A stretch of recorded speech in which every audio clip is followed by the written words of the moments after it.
Hello, എല്ലാവർക്കും good morning. അപ്പോൾ സമയം എന്താ ഒരു 10 മണിയാവാൻ പോകുന്നു കേട്ടോ.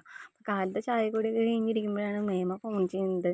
വല്യമ്മയുടെ വീടിൻ്റെ അവിടെ വരെ ഒന്ന് വരൂ, ഒരു സംഭവം തരാമെന്ന് പറഞ്ഞിട്ട്.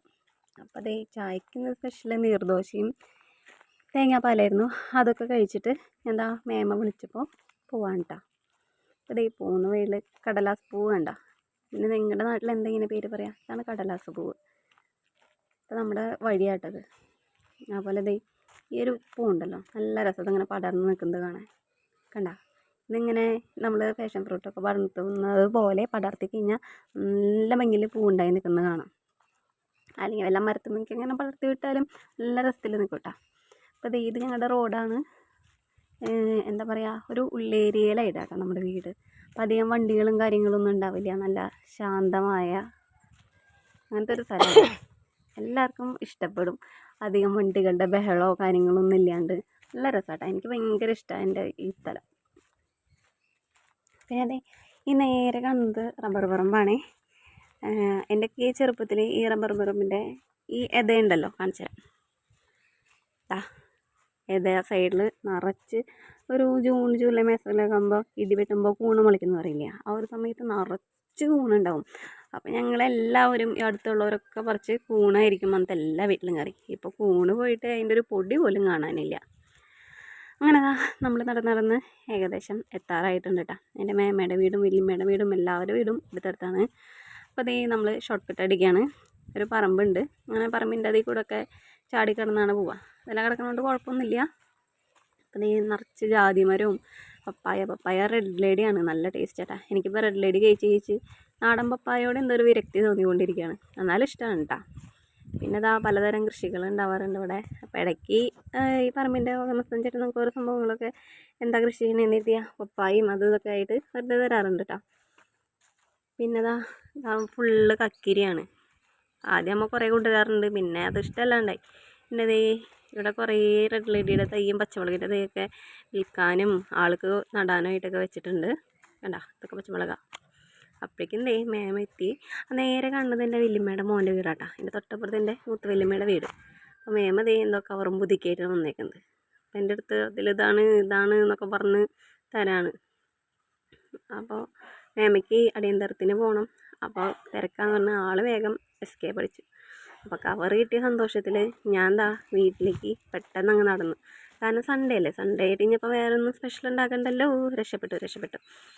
പിന്നെ എന്താ, അപ്പോൾ ദേ അങ്ങനെ തിരിച്ച് പോയിക്കൊണ്ടിരിക്കട്ടെ. അപ്പോൾ വീഡിയോ ആദ്യമായിട്ട് കാണുന്ന ആരെങ്കിലും ഉണ്ടെങ്കിൽ ചാനൽ സബ്സ്ക്രൈബ് ചെയ്യുക. അപ്പോൾ അങ്ങോട്ടും ഇങ്ങോട്ടും ഒരു ബാട്ടർ പോലെ നമ്മൾ ഇടയ്ക്ക് ഫുഡൊക്കെ അങ്ങോട്ടും ഇങ്ങോട്ടും ഷെയർ ചെയ്യാറുണ്ട്. അതൊരു സന്തോഷമല്ലേ. ഇത് മേമ്മയുടെ വീടിൻ്റെ അടുത്തുള്ള ചേച്ചി അവരുടെ ഏതോ ബന്ധുവിൻ്റെ കല്യാണം കഴിഞ്ഞിട്ട് ഫുഡ് കൊണ്ടുവന്നിട്ട് ബാക്കി കൊടുത്തതാ കേട്ടോ. അപ്പോൾ നമുക്ക് ബിരിയാണി ഭയങ്കര ഇഷ്ടമായാലും ബിരിയാണി ഫോൺ ചെയ്ത് വേണമെന്ന് ചോദിച്ചിട്ട് തന്നതാണ്. മേമ ബിരിയാണിയും ബീഫും അങ്ങനത്തെ ഒന്നും കഴിക്കില്ല. അപ്പോൾ എനിക്ക് വേണ്ടി തന്നു വിട്ടതാട്ടാ. ഇവിടെ വീട്ടിൽ എൻ്റെ അമ്മയിലും കഴിക്കില്ല.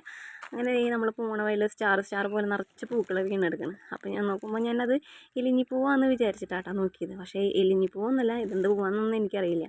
പക്ഷെ നല്ല ഭംഗിയുണ്ട് കാണാനായിട്ട്. മരത്തുമ്പോൾ ഫുള്ളായിട്ടുണ്ടായി നിൽക്കുന്നുണ്ട്. ഇത് ദേ മയിലോമ്പിപ്പഴം, അത് പഴുക്കാറാവുന്നുള്ളൂ. ഞാനതൊക്കെ പൊട്ടിച്ച് തിന്നാറുണ്ട് കേട്ടോ. ഇപ്പോഴും തിന്നാറുണ്ട്. ഇപ്പോൾ എൻ്റെ പിള്ളേർക്ക് പണി. പിന്നെ ഇത് കാട്ടുചിത്തി ഇപ്പോൾ കാണാനില്ല. പിന്നെ ഒരുപാട് ആയുർവേദത്തിലും മെഡിസിനൽ വാല്യൂ ഉണ്ട്. അപ്പോൾ നമ്മളും എന്തൊക്കെയാണെന്ന് ചോദിച്ചാൽ എനിക്ക് പറയാനറിയില്ല കേട്ടോ. അങ്ങനെ നമ്മൾ വീട്ടിലെത്തി കേട്ടോ. പിള്ളേരൊക്കെ വീട്ടിലാക്കിയിട്ട് അവരോട് പറയാണ്ട് പോയേ. അപ്പോൾ അതാ നമ്മുടെ പിങ്കു മുയൽ അവിടെ നിന്ന് നോക്കുന്നുണ്ട്. പിങ്കുക്കുട്ടൻ, ചക്കരക്കുട്ടൻ, അവനെ ഞാൻ ഇടയ്ക്ക് കൂട്ടിൽ നിന്ന് പുറത്തഴിച്ചിടും. അപ്പോൾ എന്നെ കണ്ടുപോയിക്കും. ഇപ്പോൾ ഭയങ്കര ഇണക്കാട്ടോ ആശാന്. വേഗം കൂടിന് പുറത്തേക്ക് ചാടി വരാം. ഞാൻ ഇപ്പോൾ പേര് വിളിച്ച് കഴിഞ്ഞാൽ ഓടി വരും. അതുപോലെ പുല്ലൊക്കെ കണ്ടു കഴിഞ്ഞാൽ അടിയാണ്. കാലത്ത് വൈകുന്നേരം ഇടയ്ക്ക് കൂട്ടിലാക്കി കഴിഞ്ഞാൽ കാലത്ത് തുറക്കാൻ വേണ്ടിയിട്ട് ഭയങ്കര ബഹളാട്ടാ. ഇപ്പോൾ കടിക്കൊന്നുമില്ല. ആദ്യം കടിക്കുമ്പോൾ അതൊക്കെ ചെയ്യായിരുന്നു. ഇപ്പോൾ ഗുഡ് ഗേളായിട്ടിരിക്കുക. ഇനി ഇവനൊരു കൂട്ട് തപ്പണം. ഇന്നേ വരെയും കൂട്ട് തപ്പി കിട്ടിയിട്ടില്ല. അങ്ങനെ അപ്പോൾ ഞാൻ നമ്മുടെ പൊതി ഒന്ന് തുറന്ന് നോക്കാണ്. ഒരു ഡപ്പ നിറച്ച് നല്ല ബീഫ്.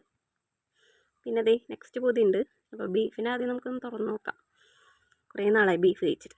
അപ്പോൾ തേങ്ങ കൊത്തൊക്കെ ഇട്ട് നല്ല ഡ്രൈ ആയിട്ടുള്ള ബീഫാണ്. എന്നാലും നമുക്കിതൊന്നും കൂടി ചൂടാക്കി കഴിക്കാം. ബീഫ് ചൂടാക്കും തോറും ടേസ്റ്റ് കൂടും. പിന്നെന്താ, പിന്നെ കുറച്ച് റൈസ് ഉണ്ട്. പിന്നെ അതിൽ ചിക്കനാണ്, എനിക്കറിയാം, എന്നോട് പറഞ്ഞിട്ടുണ്ടായിരുന്നു.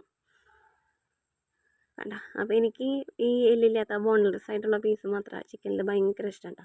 അപ്പോൾ ഞാൻ അങ്ങനത്തെ ഉണ്ടെങ്കിൽ മാത്രം തന്നാൽ മതി എന്ന് പറഞ്ഞിട്ടുണ്ടായിരുന്നു. അപ്പോൾ അതാ വീട്ടിൽ ഇവിടെ അമ്മയായാലും ചിക്കനും ബീഫും കഴിക്കില്ല, ഞാനും സുഡും മാത്രമേ കഴിക്കുള്ളൂ. കുഞ്ഞാട്ടിയും കഴിക്കൂട്ടാ, പിന്നെ ആരുമില്ല. അങ്ങനെ ഇതാ നല്ല പീസാണ് നമ്മുടെ ചിക്കൻ്റെ. കണ്ടാ, ഹായ്, കാണുമ്പോൾ തന്നെ കൊതിയാവുന്നുണ്ട്. അപ്പം എന്താ, ഞാൻ ഇനി ഫുഡൊക്കെ കഴിക്കട്ടെ. എല്ലാവർക്കും നല്ലൊരു സൺഡേ ആശംസിക്കുന്നു.